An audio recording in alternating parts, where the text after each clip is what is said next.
Hey there, welcome to the Breakthrough Creative. I'm your host, John McDevitt, and I am so glad that you are here with me once again, where we talk about the business of art and the art of business.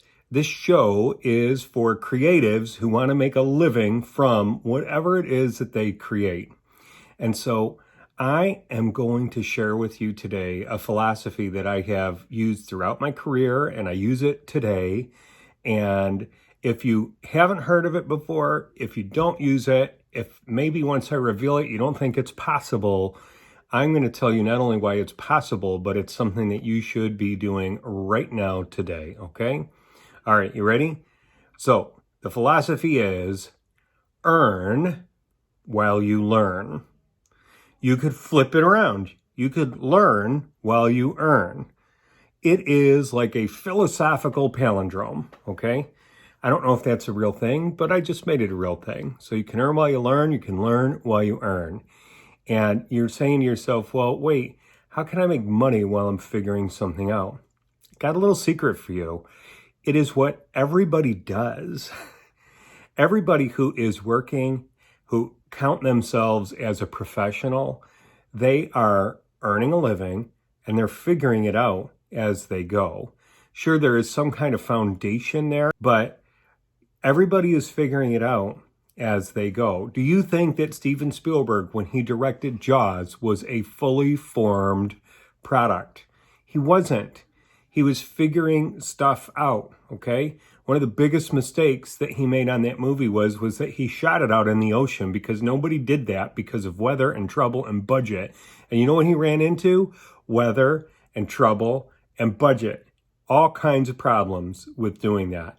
Now, it worked out for him, but I don't know that he shot many movies on the ocean after that. I can't even think of one. So earning while you're learning is something that everybody does. And as you go along, you just refine your process. You become a more refined service for your clients. All right? So let me give you a couple of examples in my life of how I've used earning while I'm learning. And the first one that really comes to mind for me is murals. I had this mural pop up. There was a local library and they were taking submissions for artists. They had this call for artists, and there were 4 different components to the mural. It was a very big job. I had never done anything like that before. I had done murals at school and big paintings in my past, and I was already an accomplished airbrush artist. And I knew that I would use the airbrush in the mural somewhere, but I wasn't exactly sure how I would do it. So the first thing I needed to do was get the job, okay? And I had to prove to them that I could do the work. So I put a nice presentation together. I actually did a rendering of each mural. I wanted them to see what they were going to get so that we had a plan and they would know visually what it was they could expect from me. I had to put together a budget, a presentation, all manner of things. Had never done it before, but I did it.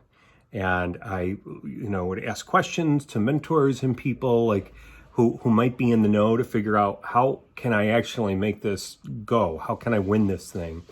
And I ended up getting the job. And then when I got the job, it was like, man, I got this job, and it was, I don't know if it was 75, 80 feet of mural. It was a lot of mural, and they were all 9-foot tall walls, and one was even onto a ceiling. And so I got this job, and I was like, man, I got this job. This is awesome. I can't believe I got this job. And then in the next breath, I was like, uh-oh, I got this job. How am I going to do this? How am I actually going to make this work?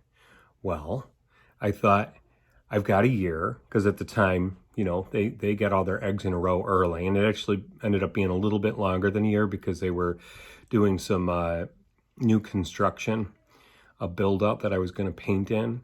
So I thought, all right, I've got a year to figure this out.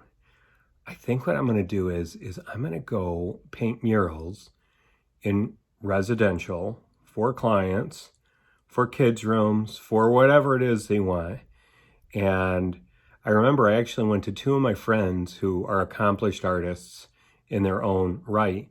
And they, were in business for themselves and things were going well. And I went and shared with them, hey, I think I'm going to go do murals residentially to figure out my whole process. And neither one of them thought it was a good idea. First off, they didn't think people would want murals in their homes. Second off, they didn't think I'd be able to pull it off. Not because they didn't like me or didn't think I could do it. They just didn't think the market was there. But there was something in my gut that said, go do this. So I ended up going with books of my art, like a little photo books of my artwork. And I got together with 5 different interior decorators. And I gave them the books. I gave them my cards. And I said, look, whatever murals you get for me, I'll give you 10%. And they were thrilled with that. And I was busy doing murals all year long. Like I said, kids' murals, vines in people's kitchens, scenes of Tuscany, you name it, I was painting murals for people. Here's the cool thing. While I was figuring out my technique, while I was figuring out how to please my clients, I was making money. I ended up making about $40,000 that year that I hadn't even counted on. And I opened up this whole new world to my business. And along the way, I figured out how to work with house paint instead of artist paint, because house paint is cheaper and it's more durable.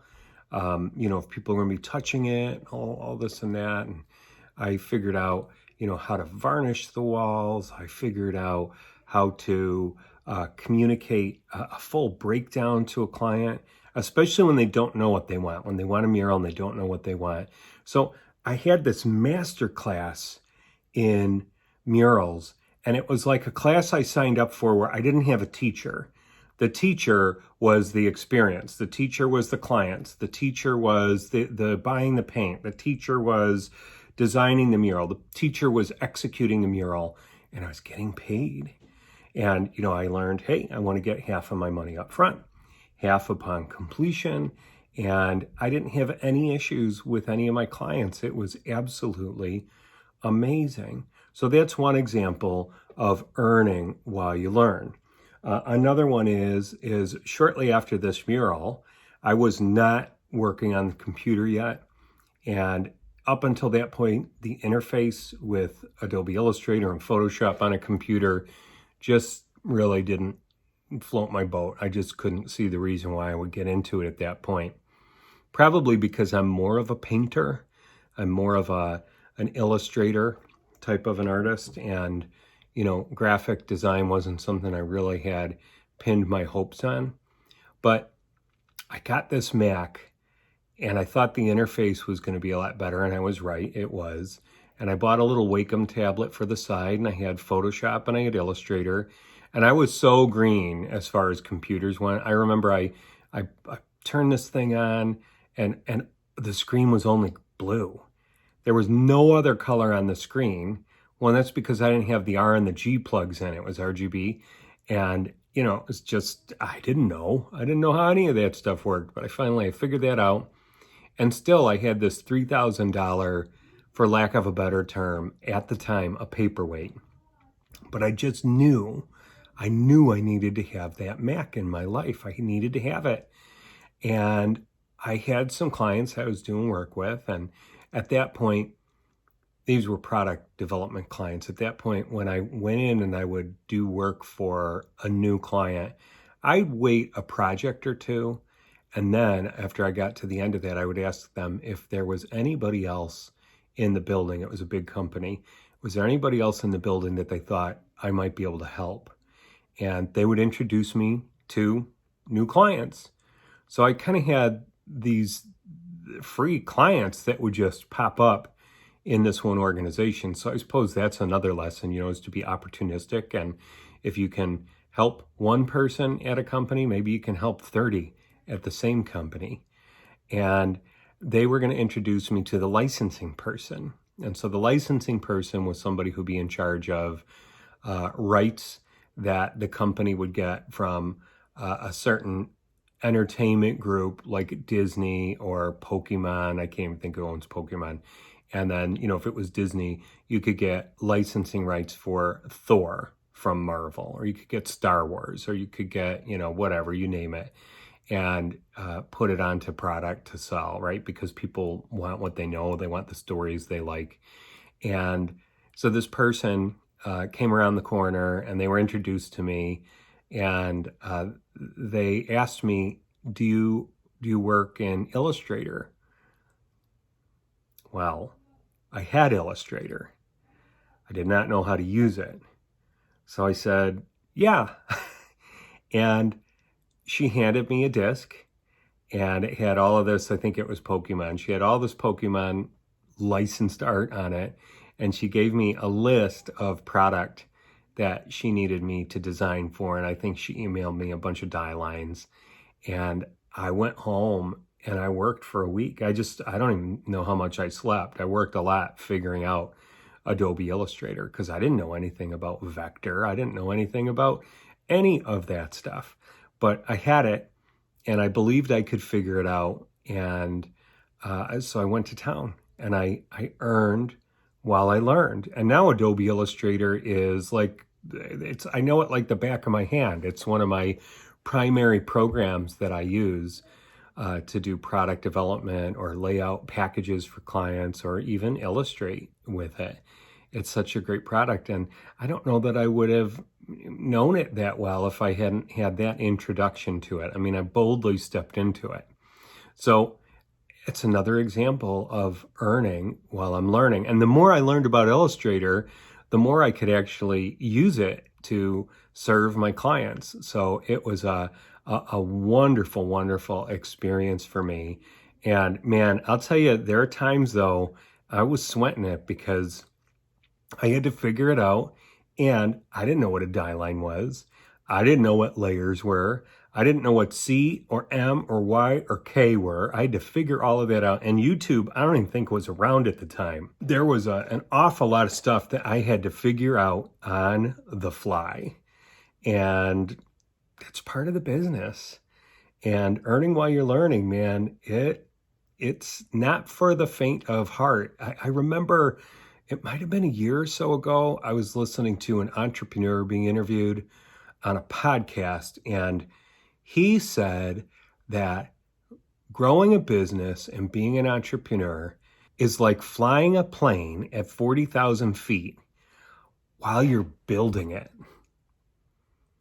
And that's been the very same experience I've had in my career. It's like flying a plane at 40,000 feet while you're building it, because you're soaring to new heights and you want to climb higher and higher, and you're trying to go somewhere special. And at the same time, you're making it up as you go along. Now, am I making up what I understand about drawing and what I understand about painting and what I understand about product? No, I have a foundation. So I guess if you're flying that plane at 40,000 square feet and you're building it, you need to know something about piloting, but you also need to know something about aerodynamics and welding and metals and oil and pneumatics, right? You need to know all of this stuff, and you can't learn it all at once. You have to learn as you go. So with that being said, why wouldn't you do this? You know, maybe some of you out there right now are going, earn while I learn. I can't do that. There's just no way. Well, let me explore some of the reasons you might not do it and see if we can get those out of the way, okay? Well, the first one is probably pretty obvious. It's fear. You're afraid to fail. You're afraid to let your client down. You're afraid it's not going to go well. You're afraid you're not going to have enough time. You're afraid you're not going to price it right. You're afraid that you're not going to be enough. And then you're afraid of dash, dash, dash, whatever it is that you want to fill in to that blank. I feel you. There's a lot of truth to those fears that I list, okay? Now, I want to ask you, do you want to do this for a living? Do you want to go create art for a living? Do you want to be a painter for a living? Do you want to be a dancer? Do you want to be a cinematographer? Do you want to be an author? What is it that you want to be? Because you've got to decide Is it going to be something you pursue as your profession, or is it a hobby? And if it's a hobby, ain't nothing wrong with that. You can keep it a hobby. That's absolutely fine. But if it's going to be your career, if this is what you want to do to earn, then you got to take some chances, right? You got to go after it. You got to put some effort into it and some determination into it. You need to set your sights on the prize and start creating a system that is going to allow you to get there. Okay? Does that make sense? I feel your fear, and we got to get past that fear, okay? Or else it's going to remain a hobby. All right. Another reason why you wouldn't do this, and I think fear plays into this one too, and that is something called imposter syndrome. Have you ever heard that one before? Imposter syndrome. Imposter syndrome is when you feel like you are not cut out for something. You're a faker, right? You are not there. You've not had anybody calling you an artist. You've got people in your family or friends who maybe don't believe in you, or they've seen you at your most vulnerable when you're just starting to learn how to unicycle or learn how to airbrush or learn how to do whatever it is that you're doing creatively. And they think, that's cute, or he'll never make it, or whatever it is. And you feel like people are looking at you like that. They're looking at you like you're an imposter, like you can't do this. You can't possibly be an artiste. And you know what? I want to tell you, everybody deals with that. I've dealt with that. Sometimes to this day, when I move into something new, I think, I don't know that I'm really this guy.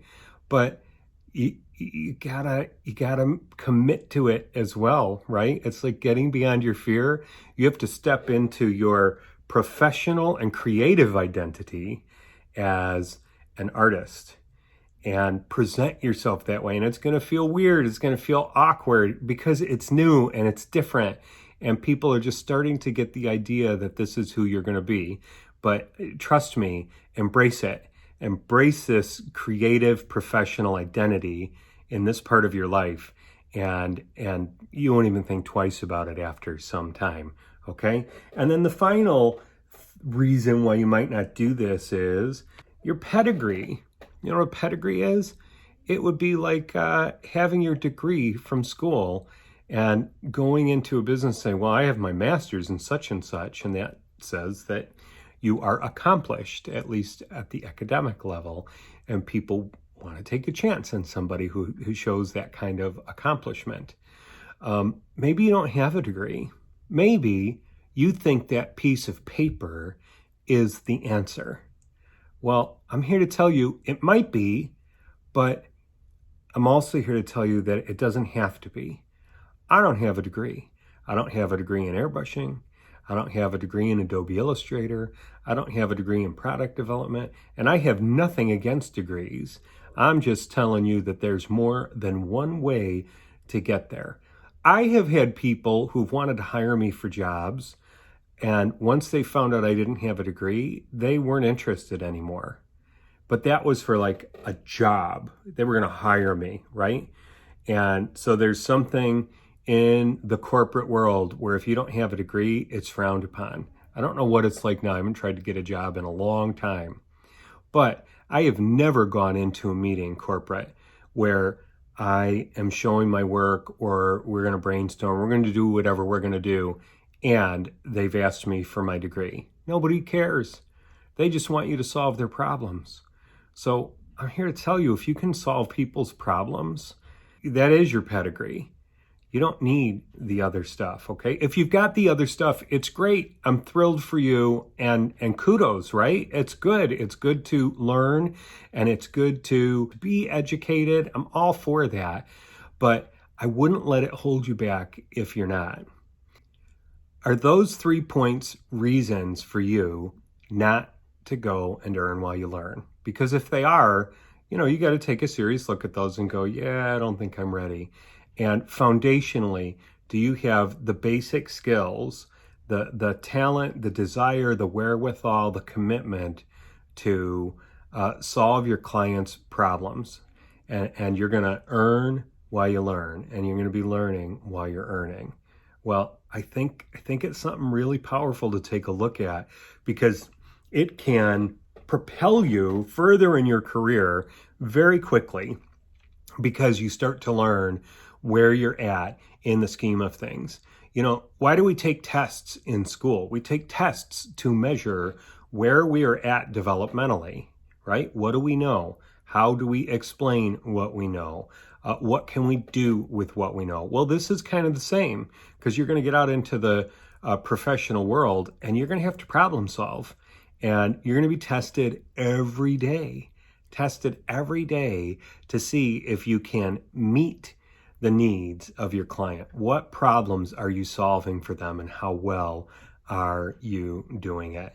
So, highly, highly, highly recommend earning while you're learning as an active philosophy in your professional creative life.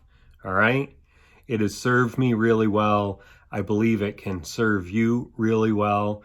And I wish you the best. I want you to get out there and start making money from your art, okay? If you like this episode, please take a minute. Go down to the subscribe. Is this what I do? Go down to the subscribe button. Look at that giant hand. Go down to the subscribe button and subscribe to this channel. And would you please share these episodes with your friends, with your family, with artists, types, creative types who you think might want to make a living doing what they're doing, because I really, really, really want to help you guys with my own experience and with things that I have found to be discouraging as well as encouraging throughout my career that I have used to forge ahead. So do please subscribe to The Breakthrough Creative. And if you're listening on a podcast, would you go ahead and give us a good review and leave us a good rating as well? And that's it for this week. I'll be back with a guest next week. I'm looking forward to seeing you then. So, on behalf of The Breakthrough Creative, I am John McDevitt, where we talk about the business of art and the art of business. Go make something and go make some money with it. Earn while you learn. Talk to you later.